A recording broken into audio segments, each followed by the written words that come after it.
السلام علیکم، میں سمیع ابراہیم اور آپ دیکھ رہے ہیں ہمارا یوٹیوب چینل۔ آج اتوار ہے 4 جولائی سن 2021۔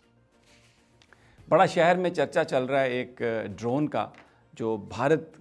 کا جو ہائی کمیشن ہے اس کے سامنے چکر لگاتا رہا، اس کے اوپر چکر لگاتا رہا۔ سمجھ نہیں آئی تھی جب یہ خبر آئی، بھارت نے جب اس پر احتجاج کیا کہ یہ کیوں وہاں پر ڈرون گیا، کیا وہاں پر چل رہا تھا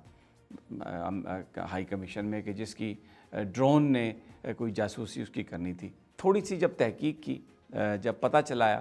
تو معلوم ہوا کہ وہاں پر تو بالی ووڈ نائٹ منائی جا رہی تھی۔ اب اس بالی ووڈ نائٹ میں بہت سارے ایسے لوگ موجود تھے، پاکستانی تھے،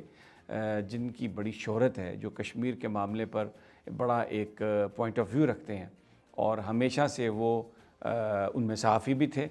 اور وہ ہمیشہ سے اپنی جو ان کی تحریریں ہیں ان میں وہ الزام لگاتے رہے، حکومت پر تنقید کرتے رہے کہ بیچ دیا کشمیر کو، سودا کر لیا کشمیر کا، بڑا ووکل سٹینڈ ہے۔ ان کی وہاں پر جو موجودگی تھی اس کے ثبوت ملے۔ وہ جو ڈرون آیا، اس نے جو ویڈیو بنائی، میں نے وہ ویڈیو دیکھی تو نہیں، لیکن چند لوگوں سے میری بات ہوئی ہے جنہوں نے وہ ویڈیو دیکھی ہے۔ اس میں تو کوئی شک نہیں کہ ڈرون اپنا ہی تھا، اور اس نے جا کے خوب جاسوسی کی، اور وہاں پر ایک گانا ہے بھارت کا بڑا مشہور، بلما۔ وہ جو مجھے جو اطلاعات ملی ہیں، وہ بلما چل رہا تھا اور بالی ووڈ نائٹ منائی جا رہی تھی۔ اب جب بلما گانا چل رہا ہو اور نائٹ منائی جا رہی ہو، اور اس میں پھر مشروب مغرب بھی ہو، تو اس سے آپ اندازہ لگا سکتے ہیں کہ کیا حالات ہوں گے۔ میرے کچھ دوست ہیں، وہ جو خاص طور پر جو صحافی حضرات ہیں، لیکن میں نام کسی کا نہیں لوں گا اس لیے کہ وہ پھر بہت خفا ہو جاتے ہیں۔ خود ان کے لیے اتنا ہی کافی ہے، ویڈیوز ان کی موجود ہیں، اگر انہوں نے زیادہ شور شرابہ کیا تو وہ پبلک ہو جائیں گی۔ میں جو کسی بھی ایمبیسی میں فنکشنز میں جانا کوئی بری بات نہیں، اور آپ جاتے ہیں، لیکن سوال یہ ہے کہ کچھ معاملات ایسے ہیں، کچھ حالات ایسے ہوتے ہیں، مثلاً فلسطینی جو ڈپلومیٹس ہوں گے، آپ ان سے بھی ملنا جلنا چاہیں گے، ان کے پاس بڑی انفارمیشن ہوگی، لیکن جب فلسطین میں خون بہایا جاتا ہے، معصوم بچوں کو قتل کیا جاتا ہے، تو کیا آپ کا ضمیر یہ گوارا کرے گا کہ آپ ان سے ملیں؟ اب کشمیر میں جس طرح سے یہ جو بشیر، ایک بچہ 17 سالہ، اس کو گھر سے نکال کر اس کو انہوں نے نشانہ بنایا، پہلے اس کو مارا پیٹا، اور جب یہ دیکھا کہ اب تشدد کے بعد یہ بچنے والا نہیں ہے تو اس کو گولیاں ماری اور پھر اس کی گردن کاٹ دی،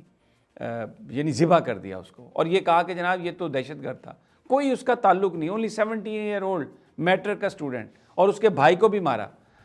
تو پھر اس کے بعد مجھے بتائیے کہ بلما گانا آپ سنیں گے بھارت کے ہائی کمیشن میں جا کے؟ آپ کتنا بھی آپ سوشلائز ہونے کی کوشش کریں، آپ کو یہ زیب دے گا کہ آپ وہاں پر جائیں؟ یہ وہ سوال ہے جو ہمیں اپنے آپ سے پوچھنا ہے۔ بھارت کی جو ان کے جو نیکسز ہیں وہ ہمیں روزانہ ملتے ہیں۔ اب ایک اور خبر میں اس کا آپ کو ذکر کر دیتا ہوں کہ ایک فرینچ جج نے انکوائری اوپن کر دی ہے اپنے صدر میکرون کے خلاف اور بہت سارے لوگوں کے خلاف، کہ یہ جو پلوامہ، کہ یہ جو رافیل پلین ہے، اس میں یہ تقریباً 58,000 کروڑ کا یہ پروجیکٹ ہے، 36 جو رافیل پلین لیے ہیں انہوں نے، اور کہ اس میں کمیشن لیے گئے ہیں، اس میں مال بنایا گیا۔ تو اب اس میں مودی صاحب کی یہ ڈیل ہے، تو اس میں ایک انکوائری ہوئی ہے۔ میں یہ کیوں اس کا نیکسس آپ اس کو جوڑ رہا ہوں؟ آپ یاد کریں جب پلوامہ اٹیک ہوا تھا، اور پھر اس کے بعد جو سارا واقعہ ہوا، ایئر فورس والا واقعہ ہوا، جس میں ابھی نندن پکڑا گیا، اور سارا پاکستان کی ایئر فورس نے بڑی ہمت اور شجاعت سے، پاکستان کی آرمی نے پاکستان کا دفاع کیا، تو کیا کہا مودی نے اس وقت؟ مودی نے کہا کہ اگر آج ہمارے پاس رافائل ہوتے تو ہم جو پاکستان کے پاس جو F-16 ہے اور JF-17 ہے، ہم ان کا مقابلہ کرتے۔ ایک سوال بھارت میں اٹھا ہے کہ مودی نے یہ جو بات کہی تھی، اور کیونکہ پلوامہ جو حملہ تھا، یہ بات بالکل ثابت ہو گئی کہ اس میں پاکستانی فٹ پرنٹس نہیں تھے، حملہ کرنے والا ایک کشمیری تھا، اور پھر یہ بھارت کی سیکیورٹی اس کی جواب دے گی کہ وہ ایک اسلحے سے بھرا ہوا، ایمونیشن سے بھرا ہوا وہیکل وہ لے کے کس طرح وہ نوجوان اس راستے پہ چلے گیا جہاں پہ بھارتی سیکیورٹی فورسز گزرنے والی تھی۔ وہ اس کا دھماکہ ہوا، اور کہیں ایسا تو نہیں ہے کہ یہ جو اتنی بڑی کروڑوں اربوں روپے کی یہ جو ڈیل تھی اس کو جسٹیفائی کرنے کے لیے، ان رافائل کو لینے کے لیے پلوامہ، میں اس سے زیادہ کچھ نہیں کہتا، آپ خود سوچ سکتے ہیں، لیکن اب ایک فرینچ جج نے اس میں میکرون کو طلب کر لیا، اس میں انہوں نے انکوائری شروع کر دی ہے۔ تو نیکسس دیکھیں آپ، یہ نیکسس ہے، نیکسس آف ایول۔ تو اگر آپ سوشلی ان لوگوں کے ساتھ ملتے ہیں، ان کی جب آپ باتیں سنیں گے، ان کو حامی بھی بھریں گے، ان کے ساتھ آپ دوستی بھی کریں گے، تو اس کا مطلب یہ ہے کہ جو وہ کر رہے ہیں آپ اس پر کوئی احتجاج نہیں کر رہے۔ اب یہ کہنا کہ یہ جی سفارتکاروں نے تو نہیں کیا، یہ تو یہ سفارتکار جو ہیں یہ بھارت کی ہی پالیسی کو آگے لے کے چلتے ہیں، انہی کو پروپوگیٹ کرتے ہیں۔ صحافیوں سے، سیاستدانوں سے جب ملتے ہیں تو ان کو جو کچھ بھارت کر رہا ہے، جو مودی کر رہا ہے، اس کو جسٹیفائی کرنے کی کوشش کرتے ہیں۔ یہ ایول نیکسس ہے سارے کا سارا، اور یہ اس وقت کشمیر کے اندر پاکستان کے اوپر جو دباؤ، اس خطے میں جو بدامنی ہے، اس کا تعلق پیسے سے ہے، اس کا تعلق مافیا سے ہے، اس کا تعلق گینگ سے ہے، اس کا تعلق یہ جو انتہا پسند ایک سوچ اس ملک میں، اس دنیا میں، اس خطے میں مسلط کرنے کی جو بات ہے، اس کا تعلق اس سے ہے۔ ہمیں اپنے دشمنوں کو پہچاننا چاہیے اور وہ راستہ اختیار کرنا چاہیے جو صحیح راستہ ہے، جس سے کم از کم جو ٹائرنٹ ہے، جو اس وقت جو غلط کام کر رہا ہے، اس کو ہم یہ بتائیں کہ تم جو کچھ کر رہے ہو غلط کام کر رہے ہو، اگر یہی کرو گے تو ہم سوشلی آپ سے انٹریکٹ نہیں کریں گے۔ اب آ جاتے ہیں تھوڑا سا بریفنگ جو ہوئی، بڑی لمبی 7 گھنٹے کی بریفنگ تھی ISI کے چیف کی اور جنرل قمر جاوید باجوہ کی، اور اس میں پھر سیاستدان بھی تھے، تو اس کے حصے تھوڑے تھوڑے نکل رہے ہیں باہر، جیسے جیسے ہمارے پاس آتے ہیں میں آپ کو آپ کی خدمت میں وہ پیش کر دیتا ہوں۔ اب جو ایک نئی چیز آئی ہے سامنے، اس کے مطابق تو یہ بات بالکل یعنی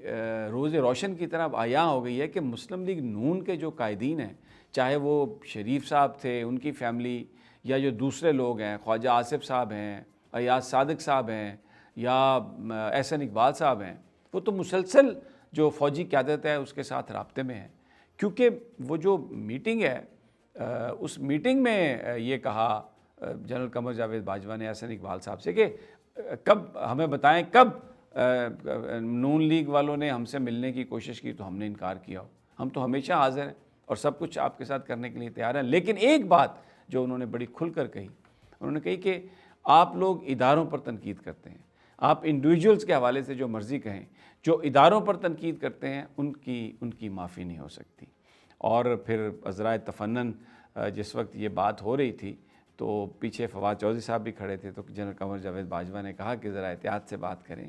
پیچھے فواد چودھری صاحب بھی کھڑے ہیں تو وہ جا کے بتا دیں گے، جا کے رپورٹ کر دیں گے، تو اس لیے آپ ذرا احتیاط سے بات کریں۔ تو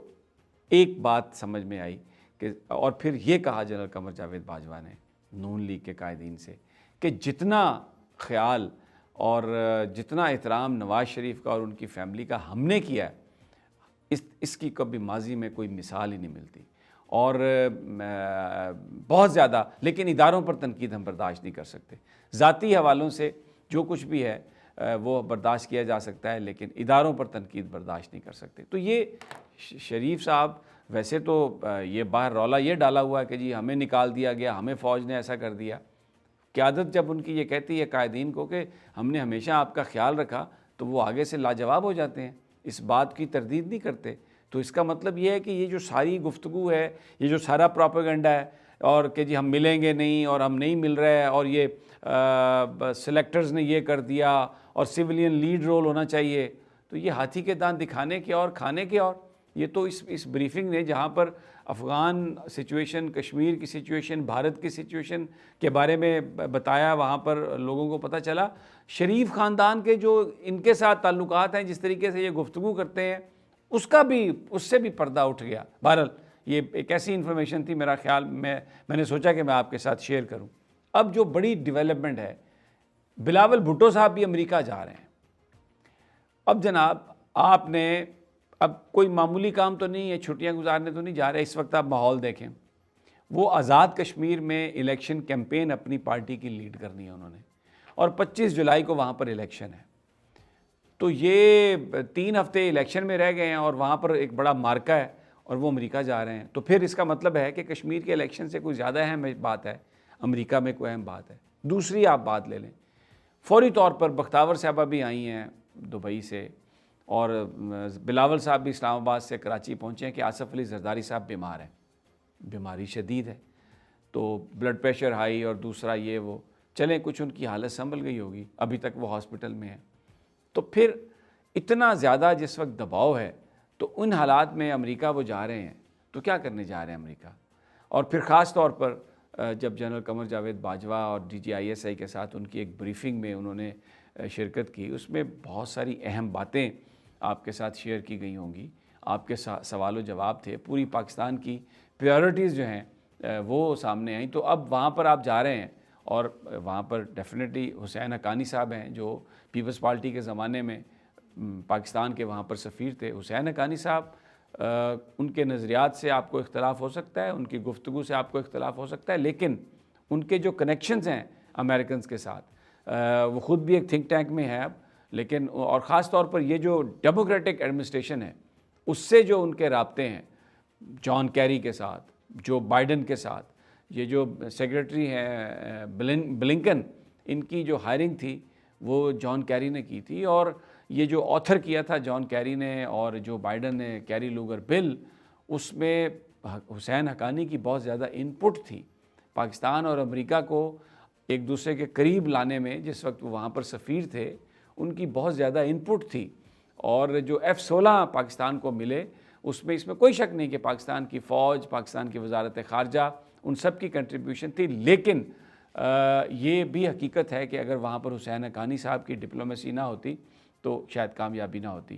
حسین حقانی، کیونکہ میں واشنگٹن میں تھا وہاں پر اور جیو میں تھا، تو حقانی صاحب کی جو ریچ تھی وہ اتنی ریچ تھی کہ صرف 2 ایمبیسڈر تھے جن کے بارے میں یہ تھا کہ وہ within 30 minutes they can get to the US president. ایک وہاں پہ سعودی عرب کے سفیر تھے، اور دوسری یہ بات جو تھی وہ حسین حقانی صاحب کے بارے میں کہی جاتی تھی۔ اب حقانی صاحب کے پاس جا رہے ہیں وہاں پر بلاول بھٹو، تو ڈیفینیٹلی بہت ساری ملاقاتیں ہوں گی، سینیٹرز کے ساتھ بھی ہوں گی، بہت کچھ کیا گیا ہوگا۔ تو ان حالات میں جب وہ جا رہے ہیں یہ بہت بہتر ہوتا کہ اگر وہ حکومت پاکستان کے لیے کام کرتے، پاکستان کے لیے، چلے حکومت کے لیے نہ بھی کرتے، پاکستان کے جو موقف ہے اس کو ہائی لائٹ کرتے، کشمیر کے اندر جو چیزیں ہو رہی ہیں ان کو وہ ہائی لائٹ کرتے۔